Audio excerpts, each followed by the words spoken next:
आम्ही येता येता मगाशी वाचनालयाचं उद्घाटन केलं, अनेक पुस्तकं तिथं ठेवली. खर तर पुस्तकांनी मस्तक सुधारतं, आणि सुधारलेलं मस्तक कुणाचं हस्तक तर होत नाहीच, पण लाचारीनं कुणापुढं नतमस्तक सुद्धा होत नाही. ही सगळ्यात महत्वाची गोष्ट आहे. जी जी माणसं मोठी झाली त्यांच्या मोठेपणाचं त्यांनी एकच कारण सांगितलं की आम्ही पुस्तकं वाचली, अफाट पुस्तकं वाचली.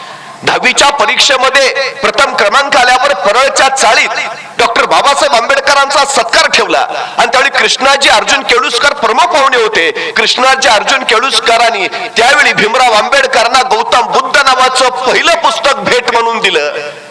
डॉक्टर बाबासाहेब आंबेडकर असं लिहितात की त्यावेळी माझ्या हातात जर ते पुस्तक पडलं नसतं तर भारतीय राज्यघटनेचा शिल्पकार म्हणून मी कधीच उभा राहू शकलो नसतो.